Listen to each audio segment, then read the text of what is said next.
사람이 태어나서 세상을 인식하고 또 그 안에서 자신을 표현하고 그 표현 방식을 따라 다른 사람들과 관계성을 맺고 살아가는 데 있어서 굉장히 중요한 것은 언어입니다. 물론 우리가 말하지 않아도 아는 것들이 있죠. 우리가 일단 태어났을 때 유아기 때에도 그렇듯이 사람에게 있는 어떤 감각적 지각 그리고 그 안에서의 어떤 정서적 느낌 이런 것들은 굳이 말로 표현하지 않아도 서로에게 전달되어질 수도 있습니다. 눈빛을 통해서, 표정을 통해서, 몸짓을 통해서 또 여러 어떤 느낌을 주는 분위기를 통해서 우리의 생각과 감정이 품고 있는 것들을 또 내 마음의 느낌과 어떤 양상들을 서로 주고받을 수가 있죠. 그러나 그것들이 온전하게 더욱더 풍성하게 주고받게 할 수 있는 것은 언어를 통해서입니다. 그래서 사람은 이제 언어적인 존재로서 성장해 나가죠. 어릴 때는 엄마, 아빠 정도부터 시작했다가 이제 더 커가면서 다양한 의사 표현을 합니다. 처음에는 감정과 욕구적인 게 앞서죠. 싫어, 좋아, 안 먹어, 저거 좋아, 이거 사줘, 이거 먹고 싶어, 이런 정도죠. 그리고 자신의 기분, 여러 느낌들을 표현하죠. 점점 더 자라면서 내가 존재하고 내가 관계하는 세계가 점점 확장되는 것을 경험합니다. 기본적으로 우리가 살아가는 삶의 어떤 풍토 속에서 산이 많은 곳에서는 어떤 산이나 자연을 통해서 자신을 표현하고 생각을 표현하기도 하고 또 도시 지역에서는 어떤 도시적인 감각을 통해서 표현하기도 하고 서로 주고받은 영향들은 다양하지만 그 속에서 우리는 언어를 통해서 어쨌든 자신의 생각과 느낌들을 또 세상을 바라보는 인식들을 주고받으면서 성장하게 되어지는 것이죠.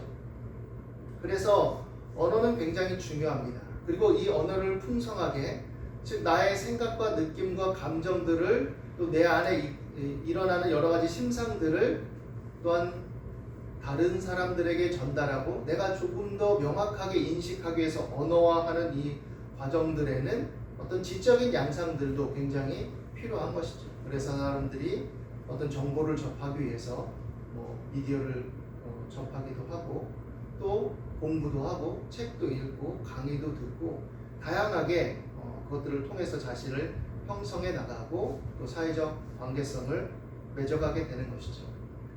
그렇다면 우리가 기본적으로 내재된 어떤 인간의 존재의 근원성 일종의 도덕성이라든지 양심이라든지 시간과 공간을 우리가 파악하고 이해할 수 있고 존재를 자각할 수 있다는 어떤 근원성 외에 우리가 조금 더 뭔가를 인식하고 생각하면서 뭔가 나의 기준들을, 가치들을 형성해 나가는 데 있어서 이 지식적인 체계를 언어화하는 것은 굉장히 중요한 것이죠.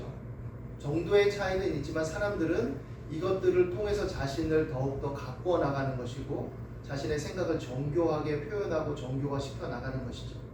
그럼 그리스도인들은 어떻게 성장해 나갈 수 있을까요? 그리스도인들은 하나님의 말씀을 통해서 이런 일들을 하는 것입니다. 하나님의 말씀을 통해서 내 마음을, 내 생각을, 내 느낌을, 내 감정을 하나님의 자녀로서의 어떤 은혜를 힘입어서 더욱더 견고하게 만들어 나가는 것이고 구체화시켜 나가는 것이고 표현해 나가는 것이고 또 그런 것을 따라서 생활해 나가는 것이죠. 그렇기 때문에 하나님의 말씀은 우리에게 중요합니다. 그래서 예수님께서 우리를 하나님 안에 거하게 하시기 위해서 오늘 우리 말씀에 보면 하나님께 부탁하며 기도하죠. 내가 그들을 위하여 비옵나니 내가 비옵는 것은 세상을 위함이 아니요 내게 주신 자들을 위함이니이다. 그들은 아버지의 것이로소이다. 내 것은 다 아버지의 것이요 아버지의 것은 내 것이온데 내가 그들로 말미암아 영광을 받았나이다. 나는 세상에 더 있지 아니하오나 그들은 세상에 있사옵고 나는 아버지께로 가옵나니 거룩하신 아버지여 내게 주신 아버지의 이름으로 그들을 보존하사 우리와 같이 그들도 하나가 되게 하옵소서. 이렇게 라고 기도합니다. 하나가 된다라는 것은 우리가 서로 공통된 가치와 공통된 삶의 양식과 공통된 방향성을 가지고 있다는 것을 우리는 의미합니다. 교회 공동체에서 공동체성을 갖는다는 것이죠.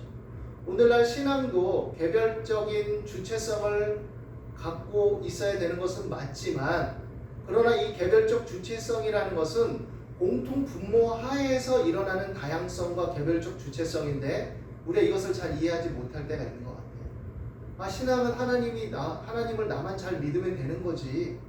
이런 논리 속에서 공동체성을 약화시키고 공동체성이 흡사 필요 없는 것인 것 마냥 생각합니다. 물론 거기에는 이유가 있을 수도 있죠.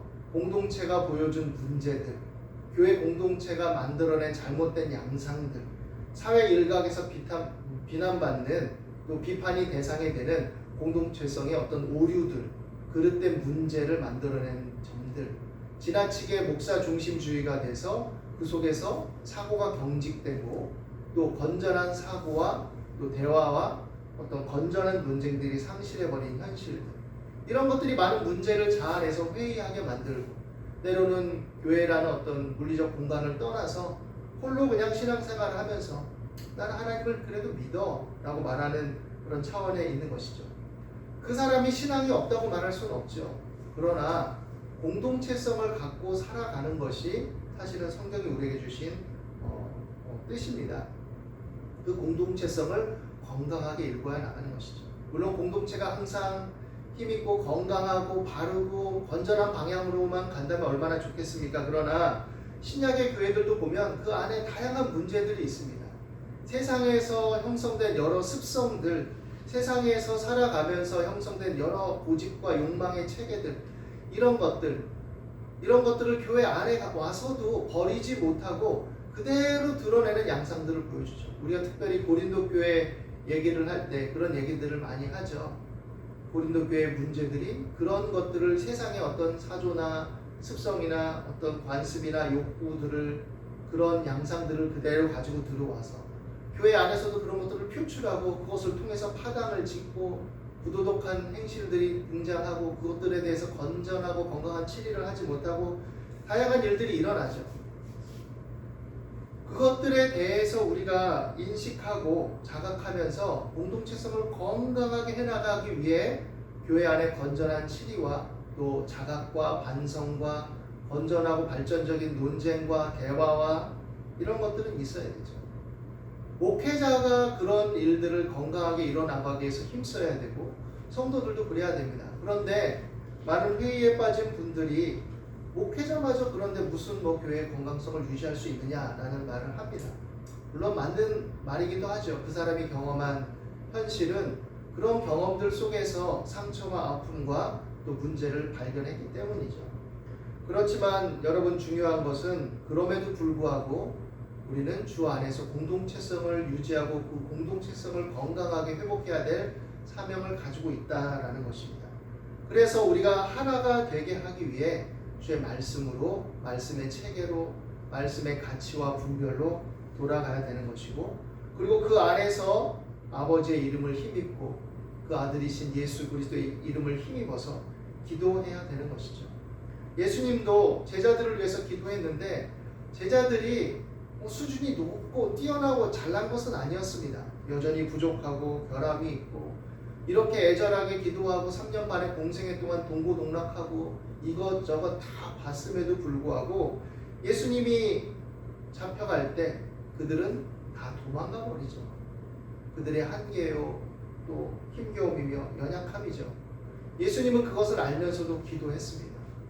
그들을 위해서, 그들을 견고하게 세우기 위해서 아버지께서 그들을 붙들어 주시기를, 그리고 그들이 하나가 되게 하시기를 기도한 것이죠. 아버지와 아들과 이 주의 자녀들이 하나가 됩니다. 그래서 요한 1서에서는 우리의 사귐은 아버지와 그 아들 예수 그리스도와 함께함이라 라고 말하고 있는 것 같습니다. 사귐, 그것은 문자적으로는 공유한다는 의미를 갖고 있습니다. 코이노니아, 공유한다. 무엇을 공유합니까? 세속의 욕망과 어떤 자기 고집과 탐욕과 어떤 방법론을 공유한다는 의미가 아니죠.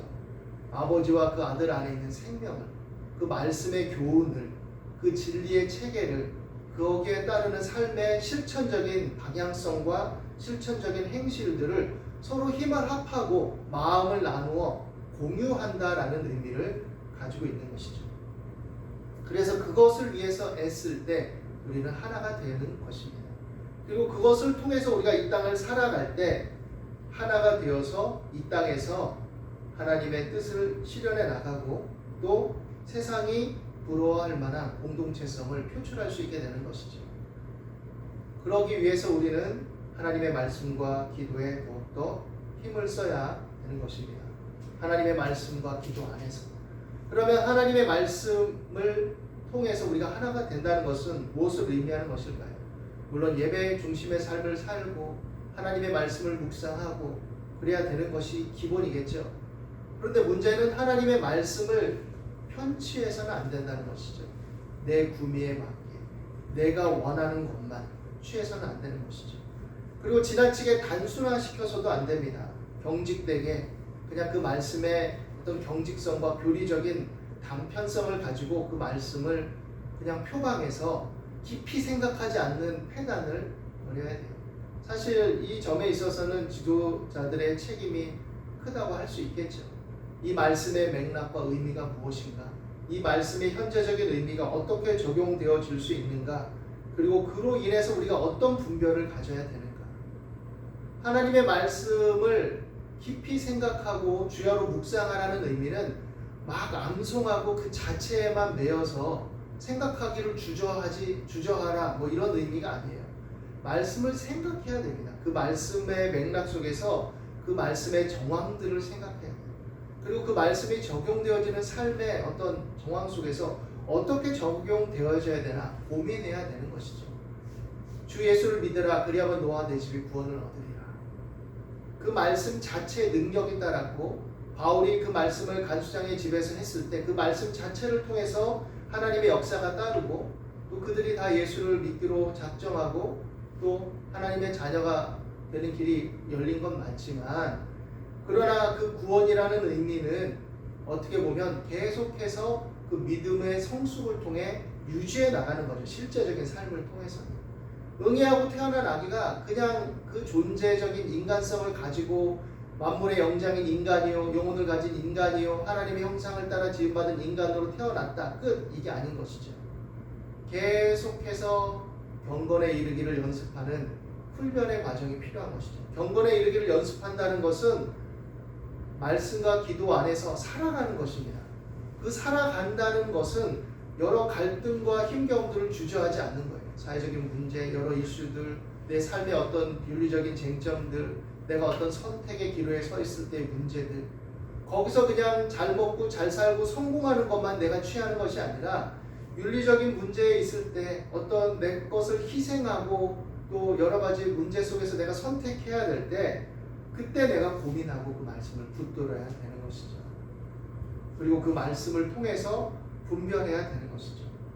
그럴 때 우리가 악에 빠지지 않는 것입니다.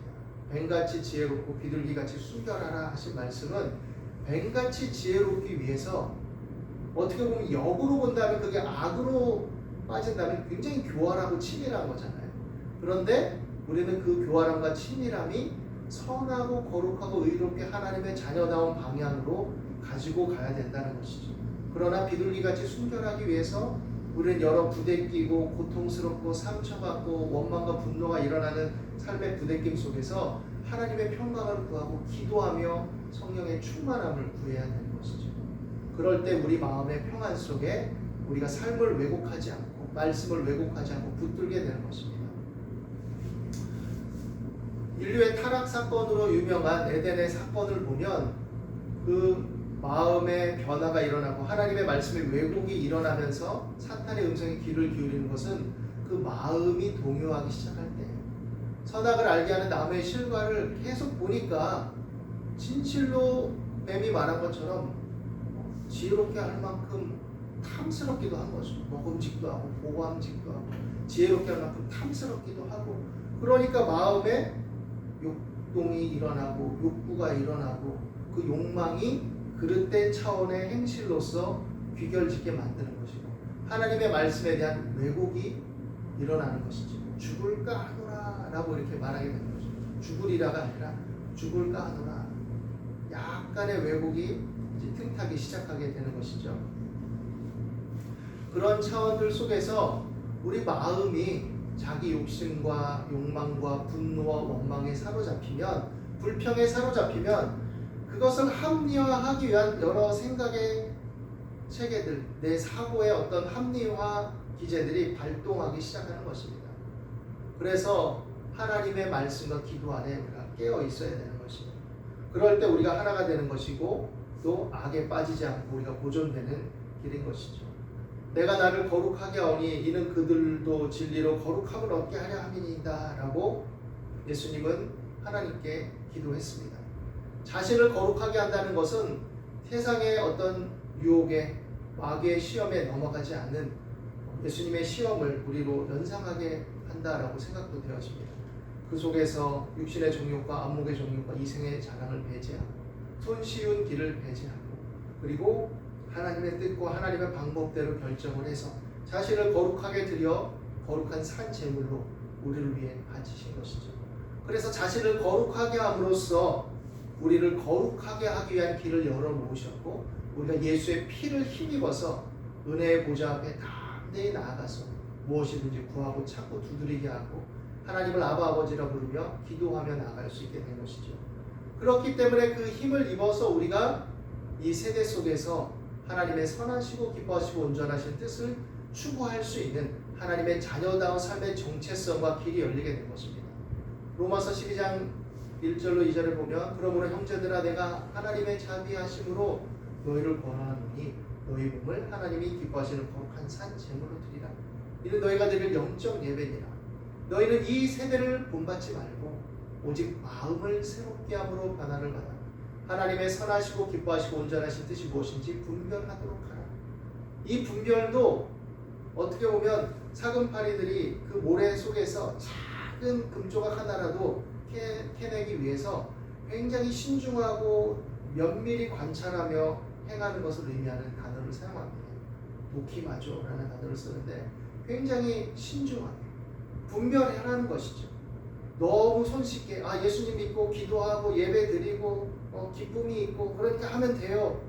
무조건적인 것이 아니라 우리가 성령의 소욕을 따라 담대하게 행하지만 또한 우리가 면밀한 사안들을 잘 이해하고 그 속에서 신중하게 행하기 위해서 함부로 거만하게 교만하게 굴지 말고 겸손한 마음으로 항상 살피면서 선줄로 생각할 때 넘어질까 조심하며 하나님을 경외하며 가는 것이죠.